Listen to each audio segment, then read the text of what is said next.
The Joe Rogan Experience. But that's one of the more important parts of being a person, right? Is to really your diet of what you take in terms of whether it's your art or whether it's your education. Try to take in the best and most inspirational and the most spectacular versions of human endeavors. Absolutely. See, that's one of the reasons why sports is a kind of American religion. Sure. Because in sports or whatever form, I know that you got is it the taekwondo and thing? Yeah. Yeah, I mean, and you understand the role of excellence with the Greek karate that plays. But to be able just to turn on our television and see Brother LeBron James do his thing, that's another context that cuts across race, class, gender, and so forth. LeBron, how you do it? Then memories of Mike Jordan and Jerry that's why Ali West was so important. Ali when he sat out those 3 years in the late 1960s because he wouldn't go to Vietnam. Courage, man. Muhammad Ali, along with Richard Pryor, it was the freest black man of the 20th century. But see, the boxing is so crucial, as well as the other sports, because for black people, every other sphere in the society is unfair and unfree. But when you get in that ring and the referee is fair, you finally get fair competition. Yeah. That's why Jack Johnson was such a threat. You remember when Jack Johnson was knocking white brothers out? There would be racial riots against black folk, killing black folk all across the country. Don't you get the idea that just because he beat the white man in the context of fairness, that you can beat anybody?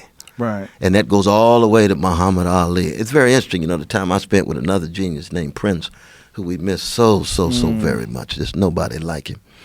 But he, like Miles Davis, viewed Jack Johnson as his favorite black man. Isn't that interesting? Well, he was a pioneer because there was none before him. Jack Johnson was literally the first. There all by himself. In many ways. There was one, I think, but not as famous. Not as famous. But in terms of the spotlight. Yeah, there was other great boxers that were black at the time, but he just took it to a height and leave the country and so forth. Yeah. You see. And with Muhammad Ali, you got someone who was just himself in the context of a social movement that was taking place at the same time. So he would associate himself with the black freedom movement called the Civil Rights Movement. He joined the Nation of Islam under Honorable Elijah Muhammad. Then became very close to Malcolm X and had to deal with the split in its own way, and ultimately becomes a more Orthodox Muslim, but at the same time recognizes his political consciousness was tied to the Nation of Islam and so forth.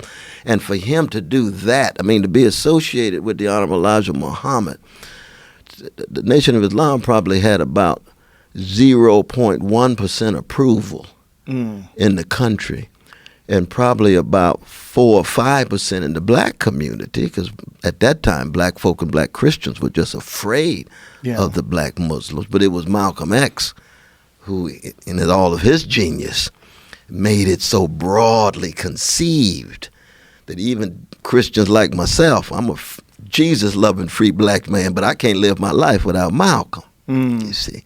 And he's Muslim to the core. Right. He's praying 5 times a day. You know what I mean? That's just the beginning of it. Well, he's also very complicated, too, because his grandfather was white. Well, his grandfather was white. His father was a Garveyite. His mother was tied to the interracial, but his father was a Garveyite who was killed. His mother, of course, put in a insane asylum. He's a foster child. The great stories he tells in the autobiography of Malcolm X, one of the great classics, really, memoirs in the history of American civilization. But he's very misunderstood in terms of the cultural narrative of who he was. Absolutely. No, it's true. He used to say sincerity is my only credential. Ooh. Isn't that powerful? Damn. Sincerity. So when he said white men and women are devils, and he believed it. Now he's wrong. No, white brothers and sisters are not devils.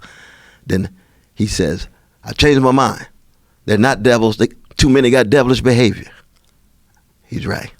Because that's true. Too many of all of us have devilish behavior, you see. But when he said the first thing, he said what he meant what he said. When he said the second thing, he said what he meant what you said. Yes. How many folk do we have like that today? That aren't scared to change their mind. And speak what's deep in their souls, you see. This is